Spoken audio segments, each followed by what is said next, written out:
The leaders of Hungary and Slovakia, Viktor Orban and Robert Fico, have officially declared a real war on Ukraine. Today, Viktor Orban announced that he has blocked the 20th package of sanctions against Russia from the European Union, and Robert Fico went even further by stopping emergency electricity supplies to Ukraine.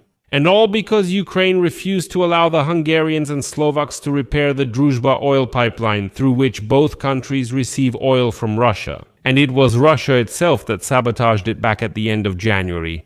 Moreover, today Peter Szijjártó, who is the Minister of Foreign Affairs of Hungary, stated that he doesn't believe at all that it was the Russians who attacked the Druzhba oil pipeline.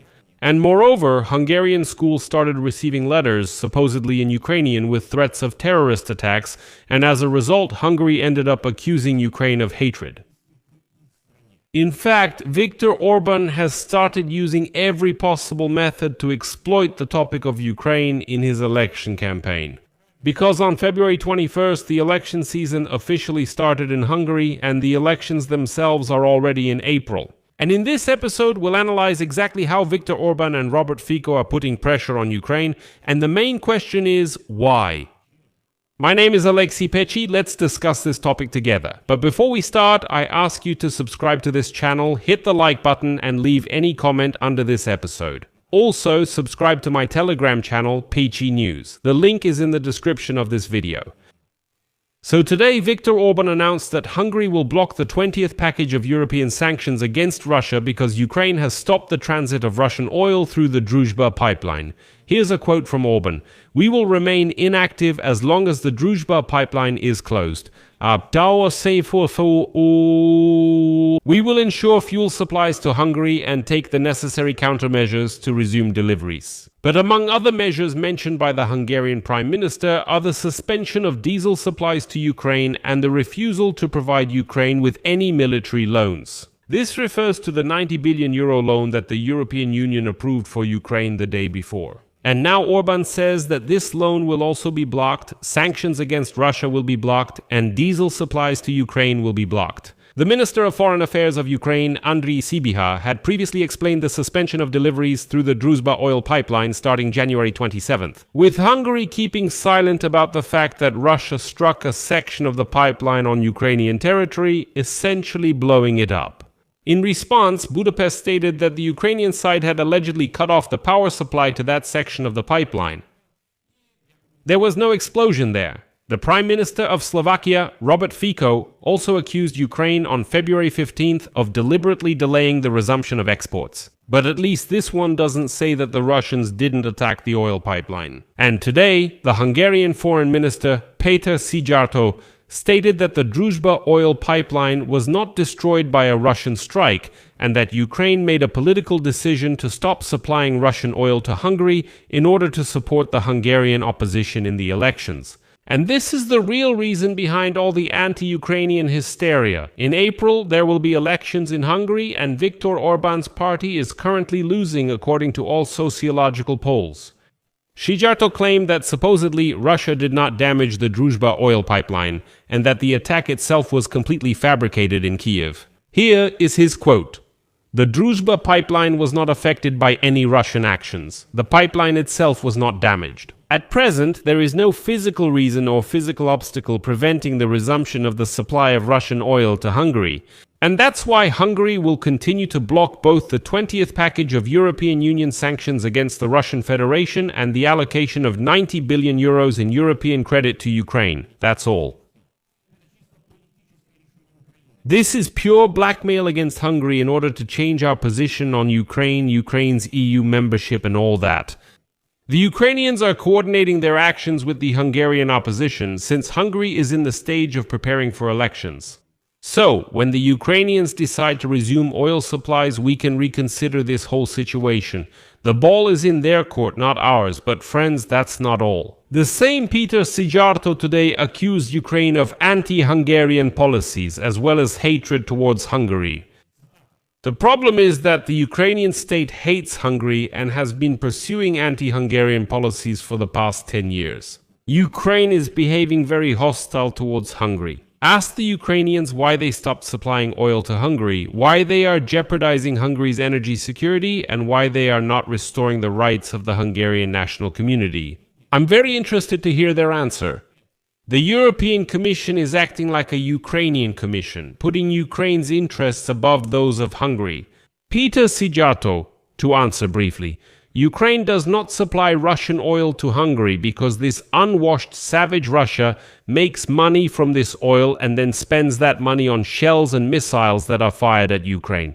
While you are saying that there is no war and that Ukrainians made it all up, it was Russia that struck the oil pipeline, and after that, it broke down. Slovak Prime Minister Robert Fico stated that Slovakia is suspending emergency electricity supplies to Ukraine despite the extremely difficult situation in Ukraine due to Russian strikes. Here is a quote from Fico.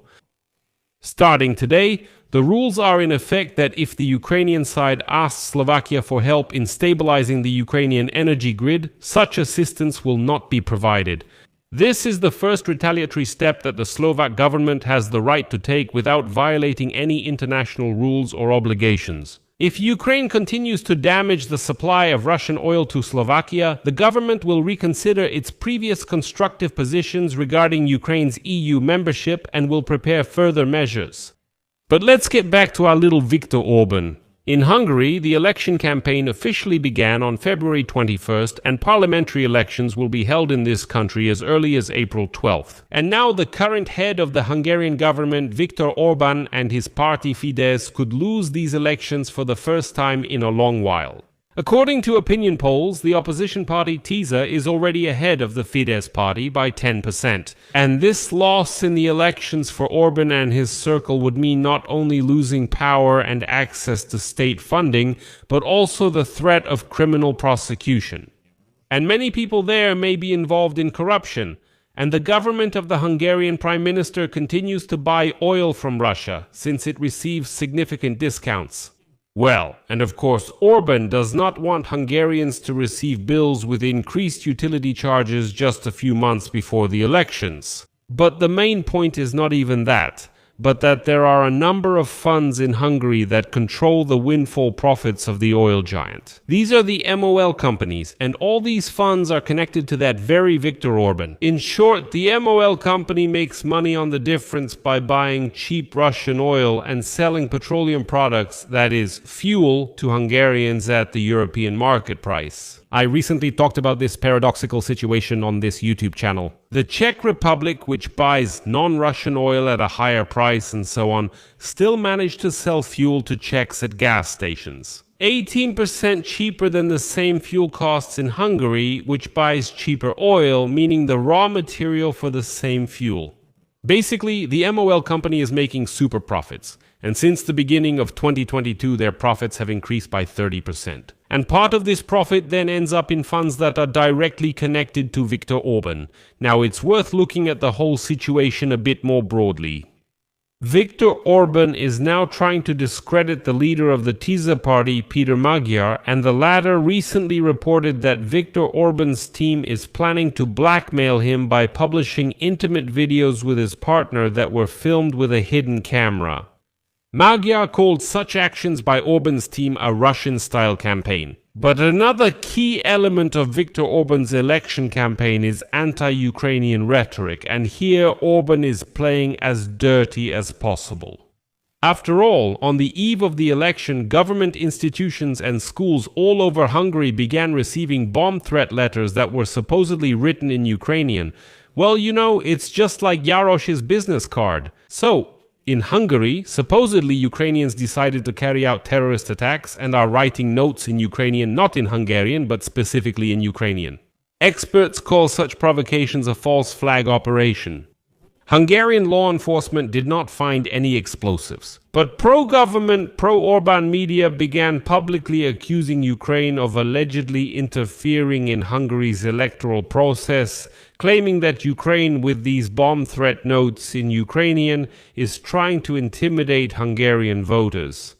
And these staged incidents are accompanied by propaganda videos in which Ukraine is portrayed as almost the main enemy. These videos claim that Ukraine supposedly wants to impose its will on Hungarians. The pro-Ukrainian government is deliberately blocking oil supplies from Russia and moreover is financing this opposition party TISA.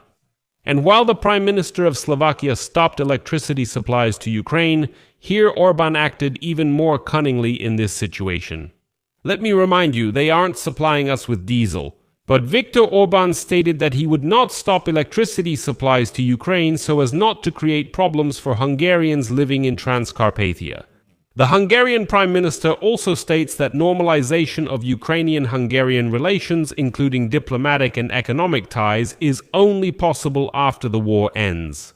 But essentially, Viktor Orban has clearly realized that anti-Ukrainian rhetoric is a very convenient tool for mobilizing his supporters, so he is unlikely to give it up. And unfortunately, we need to get used to this anti-Ukrainian rhetoric in Hungary, to fight against it, of course, but as they say, not to flinch every time Viktor Orban starts blaming Ukraine for absolutely everything.